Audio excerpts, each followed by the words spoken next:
ورحمۃ اللہ وبرکاتہ حامدا ومصلیا اما بعد اعوذ باللہ من الشیطان الرجیم بسم اللہ الرحمن الرحیم ولا تؤتوا السفهاء اموالکم التي جعل اللہ لكم قیاما وارزقوهم فيها واكسوهم وقولوا لهم قولا معروفا۔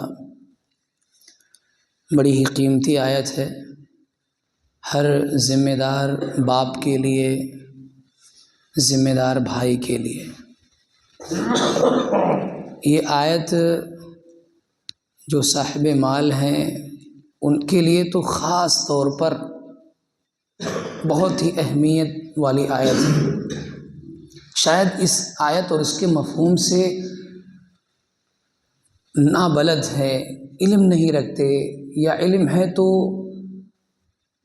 اس کی حقیقت کو نہیں سمجھتے، اہمیت کو نہیں سمجھتے۔ یہ سورہ نساء کی 5 نمبر کی آیت ہے۔ اس کی تفسیر آپ اگر خود سے پڑھنا چاہے تو پڑھ لیجئے گا۔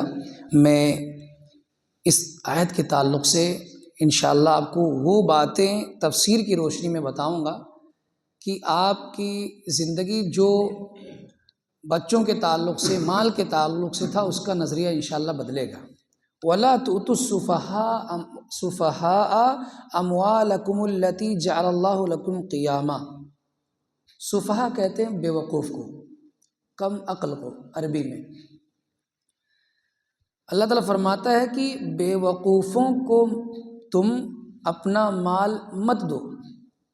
الَّتِي جَعَلَ اللَّهُ لَكُمْ قِيَامًا، جس مال کو اللہ تعالیٰ نے تمہاری زندگی کے گزران کو قائم رکھنے کا ذریعہ بنایا ہے، یعنی جس مال پر تمہاری زندگی کا دار و مدار ہے، انحصار ہے، جس مال کے ذریعے سے تمہارا کھانا پینا، گھر بار، بچے، سب ساری چیزیں سسٹم چل رہا ہے، اس مال کو ایسے بچوں کے حوالے نہ کرو جو عقل میں کم ہو، بے وقوف ہو۔ اس میں آپ تفسیر ابن کثیر میں آپ جائیں دیکھیں کہ اس میں نابالغ، یتیم، مجنون، کم عقل، پاگل، دیوانہ، یا ایسے بچوں کا ذکر ہے جو باپ کے پیسے کو صرف خرچ کر رہے ہیں، اڑا رہے ہیں، بے دریغ خرچ کر رہے ہیں، ان کو مال کی اہمیت کا اندازہ نہیں ہے، مال کس قدر ہمارے لیے ضروری ہوتا ہے، کہاں اس کو خرچ کیا جاتا ہے، کہاں نہیں خرچ کیا جاتا ہے، ان کو نہیں معلوم ہے۔ ایسے لوگ بھی اس آیت میں، اس مفہوم میں شامل ہیں کہ ایسے لوگوں کو مال نہیں دینا چاہیے۔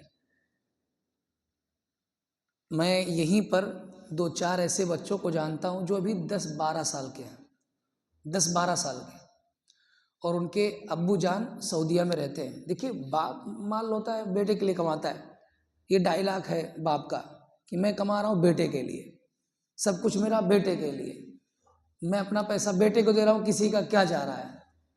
کسی کا نہیں جا رہا ہے۔ اللہ رب العالمین نے جو رزق دیا ہے اس کا آپ نے غلط استعمال کیا ہے، اس اللہ رب العالمین کی نعمت کا آپ کو صحیح طریقے سے استعمال کرنے کا شعور نہیں ہے، یہ جا رہا ہے کہ وہ بچہ صرف گاڑی لے کر دن بھر گھومتا ہے، جب دیکھو گھومتا ہے، پیسہ خرچ کرتا ہے دوستوں یاروں میں، اور ابھی اس کی ایج 10-12 سال کی ہے۔ تو یہ ایسے کئی لوگ ہوں گے آپ لوگوں کے بھی علم میں کہ جو اس آیت کے مفہوم میں آتے ہیں، اور ان کے والدین، ان کے ماں باپ، ان کے بھائی، اللہ تعالیٰ نے جو مال دے رکھا ہے اس کے ساتھ ایسا ویوہار کرتے ہیں، ایسا سلوک کرتے ہیں، جو ہمارے بچوں کو نہ صرف بگاڑتی ہے بلکہ آنے والی نسلوں کو تباہ کر دیتی ہے۔ اور اللہ رب العالمین کی جو عظیم نعمت مال ہے اس کو دھیرے دھیرے سے، اس کی برکت کو، اس کے خیر کو ختم کر دیتی ہے۔ تو اللہ تعالیٰ نے یہ منع کر دیا کہ ایسے بچوں کو مال اتنا زیادہ مت دو جس کو پتہ نہیں ہو کہ کہاں خرچ کرنا چاہیے، کہاں نہیں خرچ کرنا چاہیے۔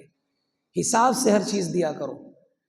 ہم سوچتے ہیں کہ مال میرا ہے، ہم جیسے چاہیں ویسے خرچ کریں، جس کو چاہیں جتنا دیں، ایسا اسلام نہیں سکھاتا ہمیں۔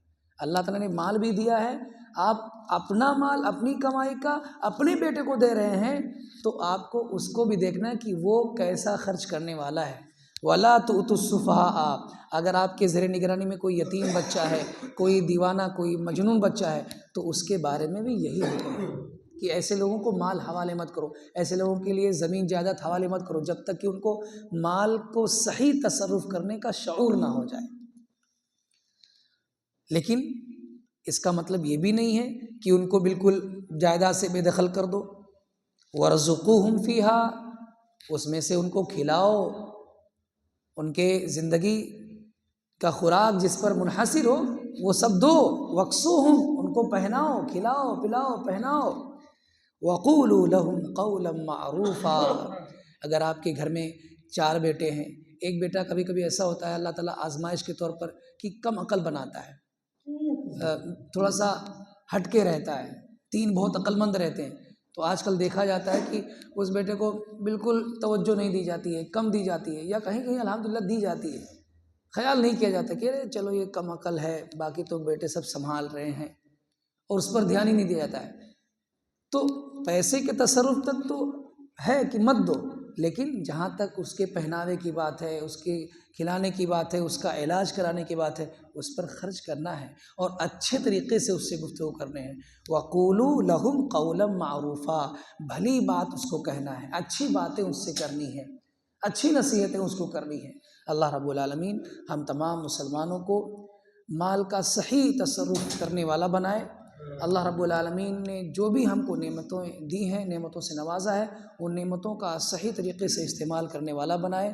اللہ رب العالمین ہمیں نیک اور صالح بنائے اور نیک اور صالح اعمال کرنے کی توفیق عطا فرمائے۔ آمین۔ وآخر دعوانا الحمد للہ رب العالمین۔